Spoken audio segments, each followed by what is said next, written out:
Good morning, my dear students. Our today's topic is saving function or propensity to save. Like consumption, saving is also a function of income. That is, saving also depends upon the level of income. Saving is the excess of income over consumption expenditure. Saving function refers to the functional relationship between saving and national income. S is equal to f of y, where S is saving, y is income, and f is the functional relationship. Saving is that part of income which is not consumed. So, saving is equal to income minus consumption, y minus c.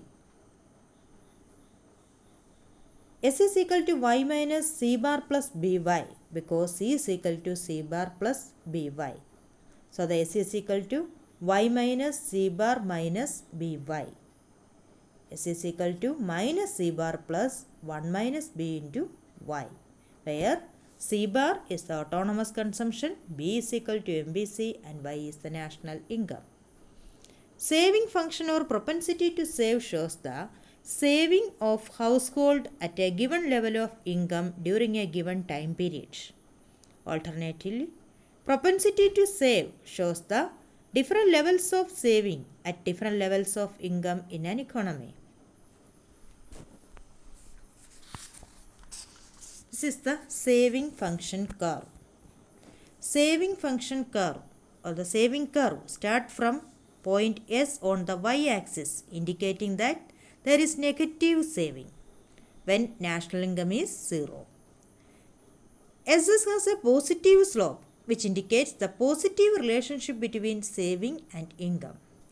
Saving curve crosses x-axis at point B, which is known as the break-even point. At this point, saving is 0 or consumption is equal to income. After the break-even point, saving is positive. Average propensity to save.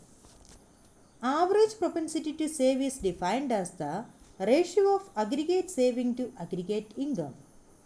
APS is equal to saving divided by income, that is S by Y. If income is rupees 50 crores, consumption is rupees 10 crores, saving is rupees 40 crores. APS is equal to S by Y, that is 40 by 50, is equal to 0.8 or 80%. It means that 80% of total income is saved. The APC can be represented graphically as follows. Income is measured on the x-axis and saving is measured on the y-axis. SS is the saving curve. APS at point A on the saving curve SS is equal to APS is equal to OR by OY1. Features of APS. A saving can never be equal to or more than national income. APS can never be 1 or more than 1. APS can be 0 when the saving is 0 and this point is known as break-even point. APS can be negative or less than 1 at income level less than the break-even point. APS rises with increase in income because the proportion of income saved keeps on increasing. Next is marginal propensity to save.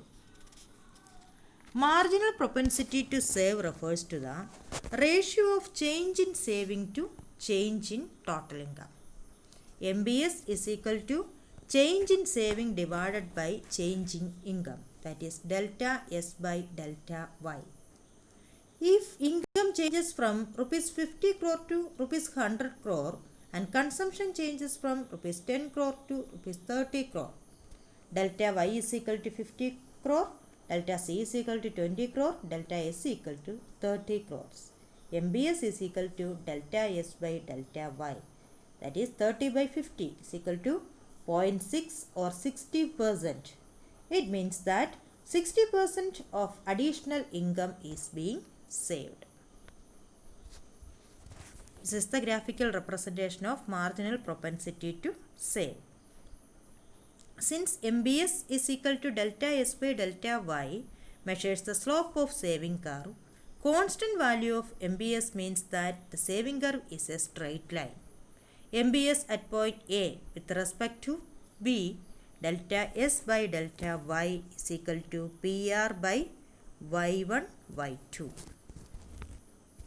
Features of MBS. MBS varies from 0 to 1. If the entire additional income is saved, that is C is equal to 0, then MBS is equal to 1. If entire additional income is consumed, then MBS is equal to 0. Thank you.